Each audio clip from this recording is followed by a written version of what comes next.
Halo saudara-saudara, jumpa kembali bersama dengan Peniel Ministry dalam acara Wajah Allah. Kita masih akan membahas kisah-kisah Natal, cerita-cerita yang menghangatkan hati Anda, cerita-cerita yang menginspirasi Anda untuk mempersiapkan diri menyambut Natal. Dari kisah-kisah ini kita belajar tentang berbagai hal yang terjadi, yang merupakan keajaiban Natal, yang membuat kita berpengharapan, bergairah ketika kita menyambut Yesus Kristus, Sang Juru Selamat yang datang ke dunia. Suatu ketika ada seorang pria yang menganggap Natal sebagai tahayul atau cerita yang dibuat-buat, tidak nyata, kisah yang tidak masuk akal dan tidak bisa dipercaya. Bukan karena pria ini jahat, dia bertanggung jawab terhadap keluarganya. Dia merupakan pria yang jujur dan pria yang baik. Tetapi dia berpikir, bagaimana mungkin Allah menjelma menjadi manusia? Dan apa gunanya pula dia menjadi manusia? Pada saat malam Natal, istrinya mengajak dia untuk pergi ke gereja. Lelaki itu tetap menolak mengikuti istrinya ke gereja. Dia mengatakan, saya tidak mau munafik.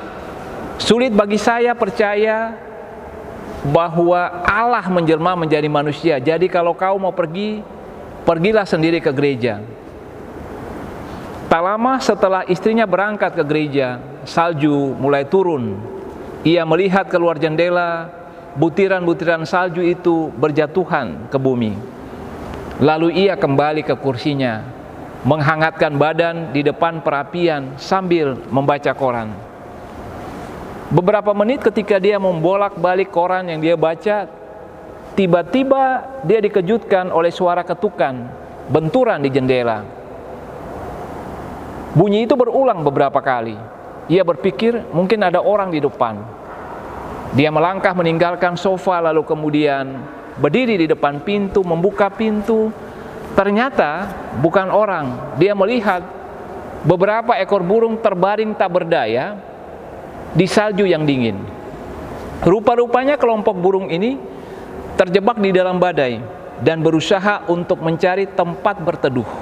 Rupanya burung-burung itu terjebak dalam badai salju yang membuat burung-burung itu berusaha untuk mencari kehangatan, dan mereka mengarah ke rumah laki-laki itu untuk masuk mencari kehangatan. Menyadari akan hal itu, dengan belas kasihan, laki-laki itu kemudian bergerak untuk menolong kumpulan burung tadi. Dia keluar dan membuka kandang kuda, menyalakan lampu, lalu berusaha untuk menggiring burung-burung itu untuk masuk. Tetapi upayanya sia-sia. Burung-burung itu meskipun kedinginan, tidak bergerak masuk ke dalam kandang kuda yang dia buka lebar-lebar. Dia kemudian berpikir, mungkin kalau saya mengumpan burung itu dengan roti, mereka akan mengikuti dan kemudian akan masuk ke kandang kuda. Lalu dia mengambil roti. Dia kemudian membuat roti itu menjadi remah-remah yang ditaruh mulai dari depan jalan sampai masuk ke kandang. Awalnya burung-burung itu makan remah-remah roti itu. Tapi ketika melihat dia berdiri di depan pintu kandang, burung-burung itu kembali terbang keluar. Dia menjadi putus asa. Dia berpikir bagaimana dia bisa menyelamatkan burung itu. Apabila burung-burung itu tetap di luar, akan mati kedinginan. Akhirnya dalam upaya terakhir dia berusaha menghalau burung-burung itu, seperti menghalau hewan masuk ke dalam kandang. Tetapi burung-burung itu malah terbang. Akhirnya dalam keputusasaan orang itu lalu merenung. Dia berusaha untuk memikirkan bagaimana caranya supaya dia bisa menyelamatkan burung-burung yang terancam mati kedinginan. Dia tahu bahwa dia telah kehabisan cara.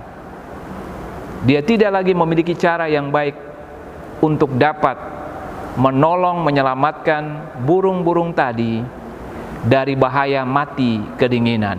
Laki-laki itu berpikir bagaimana caranya dia mau memberitahukan kepada burung-burung itu bahwa dia bermaksud untuk menolong menyelamatkan nyawa mereka, bahwa dia tidak berbahaya dan dia mau supaya mereka berteduh di dalam sampai badai berlalu.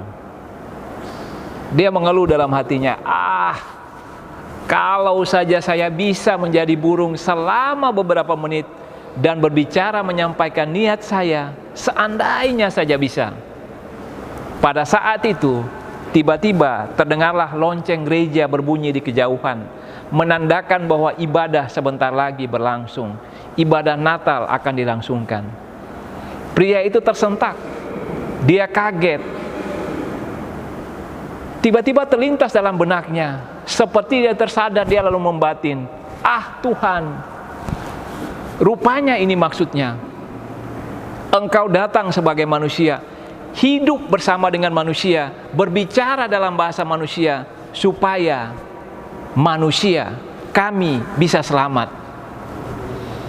Laki-laki itu pun kemudian bergegas masuk ke dalam rumahnya, memakai baju hangat, dan dia pergi menyusul istrinya yang telah terlebih dahulu pergi ke gereja. Yohanes 3 ayat 16 mengatakan, karena begitu besar kasih Allah akan dunia ini, sehingga ia telah mengaruniakan anaknya yang tunggal, supaya setiap orang yang percaya kepadanya tidak binasa, melainkan beroleh hidup yang kekal. Pada bagian lain Alkitab, Filipi 2 ayat 7 mengatakan, Yesus telah mengosongkan dirinya sendiri dan mengambil rupa seorang hamba dan menjadi sama dengan manusia. Ayat-ayat tadi mengatakan Yesus hadir ke dunia untuk menyatakan kasih Allah yang besar. Yesus adalah kepenuhan Allah, patos Allah, hati Allah, yang menyatakan hati Allah kepada dunia ini, hati yang penuh kasih, yang menyatakan bahwa Allah tidak berdiri jauh-jauh di sorga dan bertindak menyelamatkan kita dari sana. Meskipun dia mampu, Allah tidak mengutus Kristus kepada kita, tapi Allah datang kepada kita dalam Kristus. Dia datang ke dunia untuk kita, untuk Anda dan saya. Allah bergerak melewati jurang yang lebar, turun ke dunia, menjadi sama seperti manusia untuk menyelamatkan Anda dan saya. Dia menjadi sama dengan kita manusia, menangis, tertawa, sedih, marah, takut, lapar, dahaga, tapi ia tidak berdosa. Allah dekat bersama dengan kita, tinggal di dalam kita, bersama-sama dengan kita. Saudara-saudara, ketika Anda mengetahui bahwa Natal mengingatkan Anda akan kasih Allah, maka semangat hidup Anda akan menyala-nyala. Sebab Anda tahu bahwa pengharapan Anda yang dihandarkan kepada Allah tidak akan sia-sia. Dan Natal merupakan penggenapan janji Allah kepada manusia. Harapan-harapan kita adalah harapan-harapan yang disandarkan pada janji-janji Allah dalam firman-Nya. Seringkali kita mengatakan, saya mengharapkan ini dan itu, saya menginginkan ini terjadi dalam hidup saya menginginkan itu terjadi dalam hidup saya. Bagaimana kita mendapatkannya? Firman Tuhan selalu menjadi kekuatan bagi kita untuk berharap, bahkan dalam keadaan hidup yang paling sulit sekalipun. Ketika segala sesuatu kelihatan mustahil dan tidak mungkin untuk dicapai, Natal merupakan masa di mana orang-orang pada saat itu, termasuk bangsa Yahudi, ada dalam masa kegelapan, menanti penggenapan janji daripada Allah. Dan Allah menepati janjinya. Allah hadir ke dunia lewat Yesus Kristus, memberikan kepada manusia pengharapan atas kehidupan yang tidak bermakna dan sia-sia.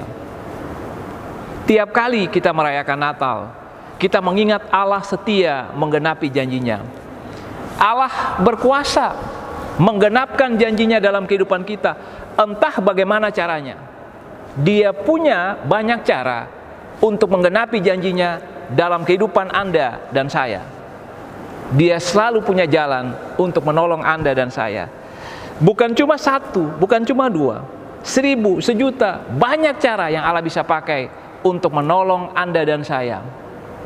Ketika pikiran kita mengingat Allah yang penuh kasih, menjadi sandaran kita, harapan kita menjadi kuat, kekuatan kita berlimpah-limpah, semangat kita bertambah. Dan kita menjalani kehidupan ini dengan mengetahui bahwa segala yang terbaik dalam hidup ini yang kita butuhkan, Dia menyediakannya bagi kita. Kita menjadi kuat, menjadi bersemangat, menjalani hidup ini, memang saudara-saudara, harapan yang disandarkan kepada Allah tidak akan pernah mengecewakan, karena Dia sudah memberikan yang terbaik kepada kita, yaitu putranya Yesus Kristus.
Saudara-saudara, ketika kasih Allah yang luar biasa itu kita alami, itu juga merupakan kekuatan untuk kita diubahkan.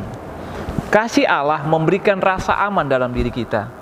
Ketika Anda merasa aman, damai dalam hati Anda, maka itu akan mengantarkan Anda pada perubahan pola-pola hidup yang merusakkan kehidupan yang selama ini dipraktekkan, sikap-sikap hidup yang merugikan Anda, perasaan-perasaan atau emosi yang negatif yang selama ini membelenggu Anda. Ketika Anda merasakan kasih Allah yang luar biasa, maka hal-hal itu tersingkir dari dalam kehidupan Anda, mengubah hidup Anda. Ketika hidup Anda sudah diberkati, ketika banyak hal berubah, ketika hati Anda dipenuhi oleh kasih Allah, maka Anda akan bergerak keluar untuk menjadi pribadi yang semakin terbentuk menurut gambaran Dia, sesuai dengan kehendaknya.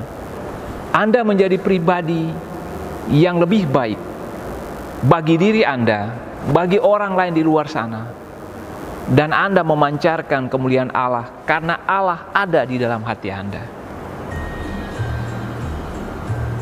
kisah-kisah Natal diceritakan kembali kepada kita untuk menginspirasi kita melihat Natal bukanlah cuma sekedar perayaan, tetapi Natal kembali merupakan kekuatan, kuasa dari Allah untuk menjamah hati Anda, untuk menyentuh kehidupan Anda, untuk menjadikan Anda pribadi yang lebih baik, pribadi yang memaknai hidup ini menurut apa yang menjadi tujuan dan rancangannya, pribadi yang berdampak dan memberkati banyak orang. Sampai jumpa kembali bersama dengan penyiar misteri dalam acara Wajah Allah. Kamu dapat, kamu bisa, karena Allah mengasihi Anda dan saya. Tuhan memberkati. Shalom.